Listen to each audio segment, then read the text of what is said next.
నాకు ప్రతివాడు ఇంగ్లీష్లోనే నాకు సారీ హిందీలోనే చెప్తాడు.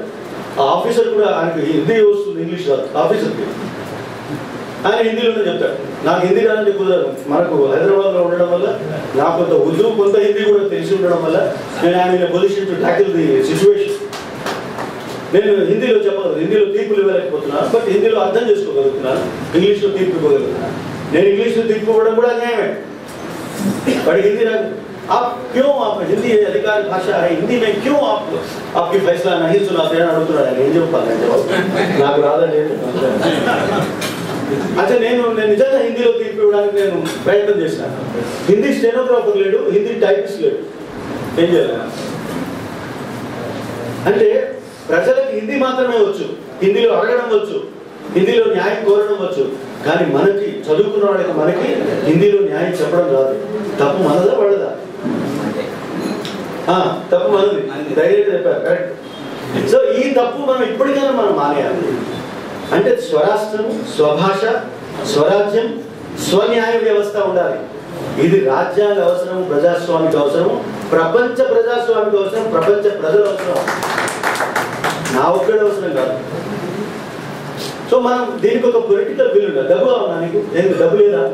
రోడ్లకు 10,000 కోట్లు, దానికి కళ్ళుకు 50,000 కోట్లు ఇట్లా అంటున్నాం. కోర్టుకు లేవా? కోట్లు దొరకవా? So money is not the problem. Then what is the problem? Political will ప్రాబ్లమా? Implementation problem. అవును, ఇంప్లిమెంటేషన్ ఎవడో ఒకటి మనిషి కదా చేసేది. వాడి విల్ ఏమైనా ప్రాబ్లమా అని అడుగుతున్నా. It's a problem of political will. అది మన వాళ్ళంతా కష్టపడుతున్నారు పాపం. ఎన్నోసార్లు నేను చూసాను ఢిల్లీకి రావడం, వాళ్ళకి రిప్రజెంటేషన్, వీళ్ళకి రిప్రజెంటేషన్ చెప్తున్నాం. చివరికి కేసీఆర్ కూడా మనం వచ్చినప్పుడు నేను హైకోర్టు ఎంత అవసరం ఆయన కలిసినప్పుడు చెప్తున్నాను, your division is incomplete until you divide high court అని చెప్తూనే ఉన్నాను. Until you have your own courts in your own districts there is no Telangana state. Telangana రాష్ట్రమే రానంటే లెక్క. కనుక తెలంగాణకు ఒక హైకోర్టు ఉండాలి. ఒక హైకోర్టుతో ఆగదు, తెలంగాణకు ఒక హైకోర్టు ఉండాలి. తెలంగాణ జిల్లాల్లో తెలంగాణ న్యాయస్థానాలు ఉండాలి. తెలంగాణ న్యాయస్థానాల్లో తెలంగాణ న్యాయమూర్తులు ఉండాలి. తెలంగాణ న్యాయాధికారులు ఉండాలి. తెలంగాణ న్యాయవాదులు, తెలంగాణ న్యాయార్థులై వచ్చిన ప్రజలు, వాళ్ళ న్యాయం కోసం తెలంగాణ న్యాయవాదులు న్యాయంగా తెలంగాణ న్యాయవాదం వాదించాలి. అప్పుడు తెలంగాణకు న్యాయం జరుగుతుంది.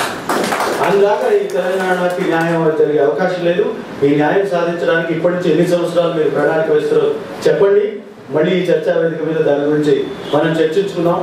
ఈ న్యాయం, ఈ అవసరం అనేది మీరు గుర్తిస్తే మనం న్యాయంగా ఆంధ్ర వాళ్ళతో తగాదా లేకుండా ఈ న్యాయం అడగవచ్చు అని నేను చెప్తున్నాను. నేను ముఖ్యంగా ఆంధ్రప్రదేశ్ ప్రజలకి, ఆంధ్రప్రదేశ్ ప్రభుత్వానికి కూడా విజ్ఞప్తి చేస్తున్నాను. త్వరగా మీ కోర్టు మీరు ఏర్పాటు చేసుకోండి. మీ ప్రజల కోసం, మీ ప్రజలకు న్యాయం కోసం, మీ న్యాయవాదుల కోసం కాదు, మీ న్యాయమూర్తుల కోసం కాదు, మీ న్యాయార్థులైన మీ ప్రజల కోసం మీరు కోర్టు ఏర్పాటు చేసుకుని, ప్రజలు ముఖ్యం, తర్వాత మిగతాయని అవకాశాలు, అడ్వకేట్ జనరల్ కావడం, జడ్జీలు కావడం అనేది తర్వాత విషయం. ఎంతమంది అవుతారు జడ్జీలు? ఒక 15 మంది 20 మంది అవుతారు. ఎంతమంది న్యాయవాద పదవులు వస్తాయి? 60 మందికి 70 మందికి వస్తాయి. మరి ఎంతమంది ప్రజలు ఉన్నారు ఇక్కడ? ఇన్ని కోట్ల మంది ప్రజలకు న్యాయం వివరిస్తారు. ఇంకొక విషయం నేను చెప్పదలుచుకున్నది ఏంటంటే, న్యాయ వ్యవస్థ అనేది పరిపాలనా వ్యవస్థ నుంచి వేరు కాదు. Just please remember it. It is not a separate institution. It is not separate from the administration. It is part of the administration. Judiciary is part of the administration of state. అందుకే judiciary is state under STAT state అంటారు. Judiciary is part of the state. ఒకటి. రెండో విషయం ఏంటంటే, it's a developmental activity. State and administration of justice is a developmental activity. It is not a separate activity. ఎట్లా developmental activity?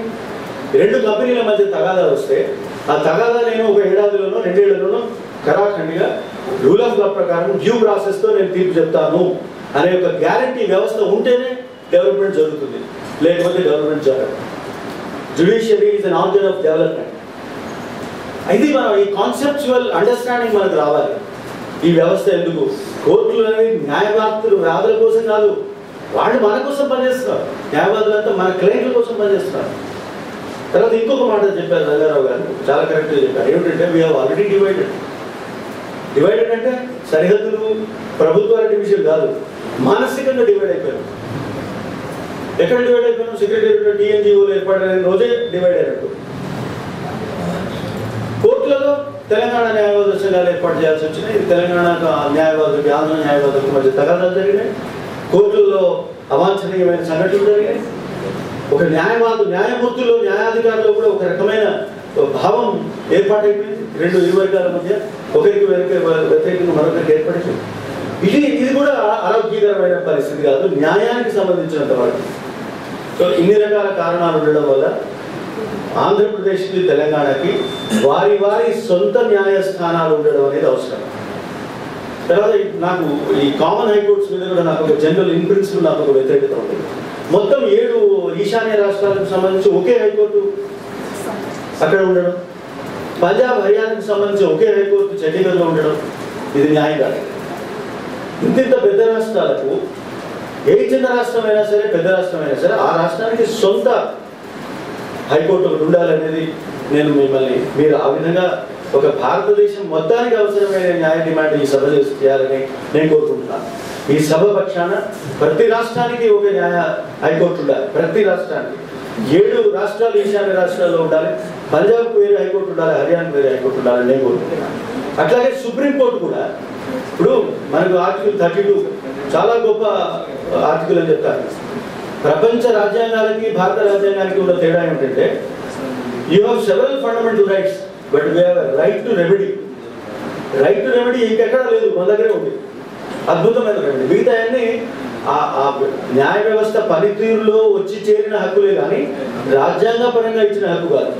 So article 32 is one of the unique rights of Indian constitution. కానీ ఏం చేయాలండి, మీరు చెప్పేది కరెక్ట్గా ఉంది. నేను స్ట్రైట్గా సుప్రీంకోర్టు పోవచ్చు, కానీ నేను ఎక్కడో కన్యాకుమారిలో ఉండి నేను సుప్రీంకోర్టు పోయేలోగా నా డబ్బులన్నీ విడిచిపోతాయి, నాకు ఇంకా న్యాయం దొరికేది. So supreme court should have southern benches. 4 ప్రాంతాల్లో 4 పీఠాలు ఉండాలి సుప్రీంకోర్టు.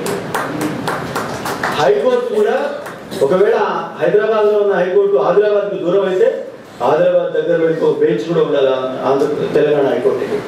ప్రజలకు అందుబాటులో న్యాయం ఉండాలి, ప్రజలకు అందుబాటులో న్యాయవాది ఉండాలి, ప్రజలకు అందుబాటులో న్యాయస్థానం ఉండాలి, ప్రజలకు అందుబాటులో న్యాయాధికారి కూడా ఉండాలి.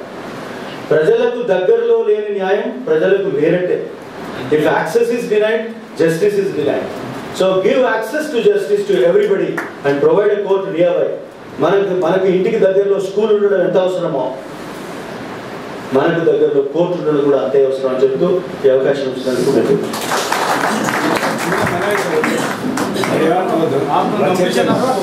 అందరూ అయిపోయిన తర్వాత మీరు మళ్ళీ కంబైన్స్ కామన్ హైకోర్టులోకి అయిపోతుంది.